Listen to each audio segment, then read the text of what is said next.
अहमद साहब, सर आज हम देख रहे हैं कि एक और जो है वो रेफरेंस फाइल कर दिया गया नैब की जानिब से, यानी पक्की पक्की तैयारी है कि बानी जो चेयरमैन है पीटीआई के, उनको किसी भी तरीके से बाहर नहीं आने देना।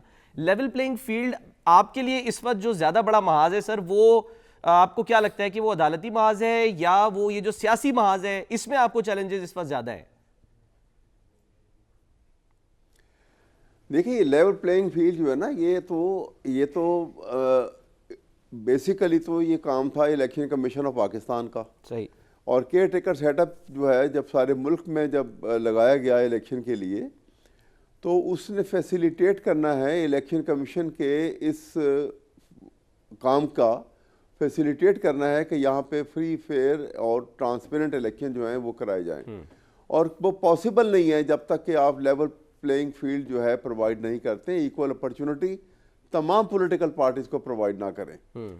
यहाँ पर इलेक्शन कमीशन ऑफ पाकिस्तान का रोल जो है वो पाकिस्तान के आइन से मावरा रहा है। आप पिछला एक साल पूरा, ये 2023 का साल उठा के पहले जनवरी से अब तक देख लें, तो आप देखेंगे कि वो अदालत के अंदर भी उन्होंने they have shown the audacity कि वो सुप्रीम कोर्ट के आगे भी किस किस्म की बात जाके करते रहे। पहले इन्होंने एक मौके पे कह दिया कि जी हम 5 से 7 माह में इलेक्शन कराएंगे, फिर कह दिया कि हमारे पास फंड नहीं है, फिर हमारे पास उन्होंने कह दिया कि जी अभी तो हमारी हल्का बंदियाँ ही मुकम्मल नहीं हुई, हम इलेक्शन नहीं करवा सकते।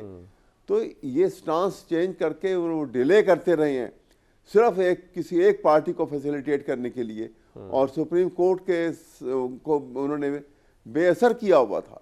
पाकिस्तान आइन जो है बिल्कुल एक उसकी जो रेलेवेंट प्रोविजन जो थी उनको ओपनली डिफाई किया जा रहा था। तो जब एक अदारा जो है वो आइन से मावरा हो जाए और आइन की बाउंड के अंदर, उसकी प्रोविजंस के अंदर जो है, और उसके सबसर्विएंट होके फंक्शन नहीं करेगा, तो उसका नुकसानात जो है वो सामने आएंगे, क्योंकि एक बेसिक डॉक्यूमेंट है पाकिस्तान का आइन। ठीक है उसके सर, बाद ये तो चले अदालती माज भी हो गया, सियासी माज भी हो गया, लेकिन ये दोनों एक दूसरे से जुड़े हैं ना, और वो है इंट्रा पार्टी इलेक्शन को लेके कि जो कराए गए पीटीआई में।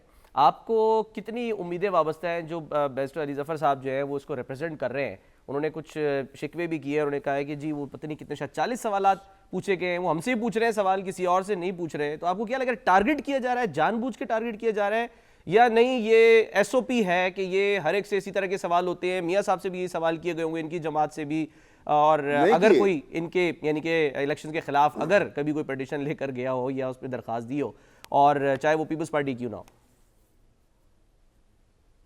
ये सवाल जो है आप देखिए ना, यही तो मैं आपको बता रहा हूँ कि ये डिस्क्रिमिनेटरी एटीट्यूड जो है, एक तो इस मौके के ऊपर, इलेक्शन के ऊपर, बाकी पॉलिटिकल पार्टीज के आप देख लीजिए सबकी नॉमिनेशन हुई है, और इसमें कोई ऐसी बात नहीं है। अगर पॉलिटिकल पार्टीज के अंदर, बाकी तो डायनेस्टीज है, बाकी पार्टीज में तो वो अपनी डायनेस्टी से बाहर ही नहीं निकले, एक्सेप्ट पीटीआई जो है उसमें कोई डायनेस्टी वाली बात नहीं है। सही। यहाँ पे उन्होंने अगर वो चेयरमैन को भी एक टेम्पररी किसी को लगाया है, तो वो पार्टी में से किसी आदमी को लगा दिया है। वो कोई उनकी कोई डायनेस्टी वाली बात नहीं है, कोई उनकी फैमिली की बात नहीं है उसके अंदर। लेकिन एट द सेम टाइम जब तक ये सूरत हाल जो है, आप एक तरफ तो बाकियों को तो आप कोई ऑब्जेक्शन नहीं लगाया किसी के ऊपर, सारी नॉमिनेशंस है, लेकिन हमारे ऊपर ये चाह रहे थे, असल में प्लान ये था इनका कि एक जगह पे ये बड़ी गैदरिंग होगी यहाँ पर, और उस बड़ी गैदरिंग के अंदर ये नॉमिनेशंस होंगी, नॉमिनेट करके कैंडिडेट खड़े होंगे, फिर वहाँ पे वो जो है वो अकबर बाबर साहब जो हैं, वो इस्टेब्लिशमेंट के कंधों के ऊपर बैठ के और पुलिस साथ लेके वहाँ पे आएंगे मुकाबले के लिए, और वहाँ पे हंगामा राई पैदा होगी और लड़ाई मुकाबला होगा। ठीक। और पुलिस जो है वो लाठीचार्ज भी करेगी और तितर बितर करके भगा देगी सबको, और शाम को खबर लग जाएगी कि इलेक्शन नहीं हो सके। तो वो उनके सरप्राइज ये हुआ कि ये इलेक्शन हो गए फिर भी, और उस तरीके से नहीं हुए जब वो चाह रहे थे। अब वो जो है वो इस तरीके से अब वो ये उसको फ्रस्ट्रेट करने की सिचुएशन को कर रहे हैं। ठीक। एक बिगर ऑब्जेक्ट को सामने रखना चाहिए। बाकियों के भी इलेक्शन इससे नहीं हुए हैं, ये इलेक्शन हो गए। ठीक है सर, आपका पॉइंट आ गया। सर मैं जरा मजहर साहब की तरफ जाऊं। मदर साहब सर, पिछले दिनों एक जो है वो तनकीद हुई बड़ी ज़ोरदार किस्म की, और वो हुई थी कि जी सिंध के जो इलेक्शन कमिश्नर हैं उन पर इल्ज़ामात लग रहे थे, और ख़ासे इल्ज़ामात लग रहे थे, और MQM पाकिस्तान बहुत ज़्यादा उस पर जो है वो ये कह लें कि पॉइंट उठा रही थी और शदीद एहतजाज भी कर रही थी।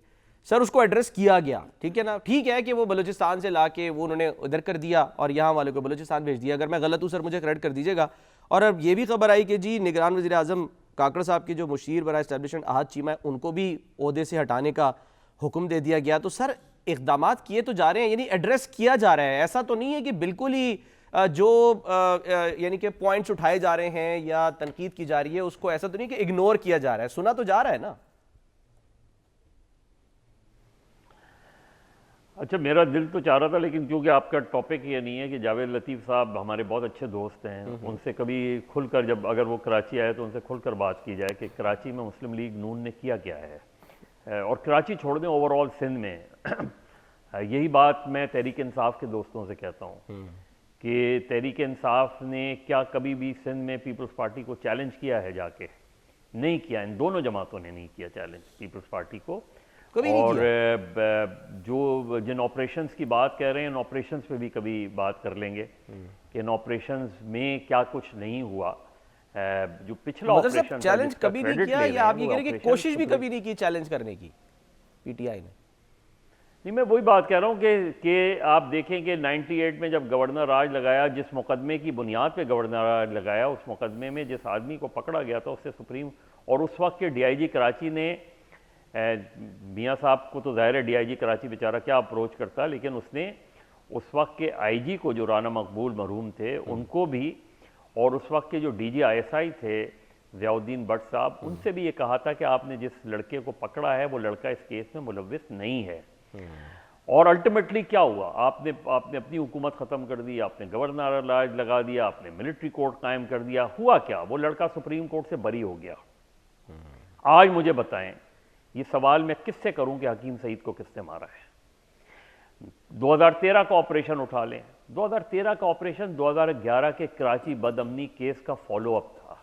अच्छा, जो सुप्रीम कोर्ट ने सुओ मोटो लिया था, ये उसका फॉलो अप था। ये जो फैक्ट्स हैं उनको, उन पे हमें बात करनी चाहिए। बाकी मैं तो मुस्लिम लीग नून की बात कह रहा था। अगर मियाँ नवाज शरीफ, ये बहुत अच्छा इकदाम था लास्ट ईयर कि शहबाज शरीफ साहब ने कराची से इलेक्शन लड़ा, ठीक है, लड़ना चाहिए इन लीडर्स को। बहुत अच्छा था कि 2018 में इमरान खान साहब ने कराची में से इलेक्शन लड़ा, लेकिन हमारे कोई भी मरकजी लीडर अपनी कराची की सीट को अगर वो जीतते भी हैं, न सिर्फ जीतने के बाद वो आप निश्चित छोड़ देते हैं, बल्कि हमने ये भी देखा है मदर साहब कि चाहे वो नवाज शरीफ साहब हों, चाहे वो बानी चेयरमैन हो PTI के, कुछ जाता भी नहीं है जिस तरह से जाना चाहिए, अहमियत देनी चाहिए, वो भी नहीं होता।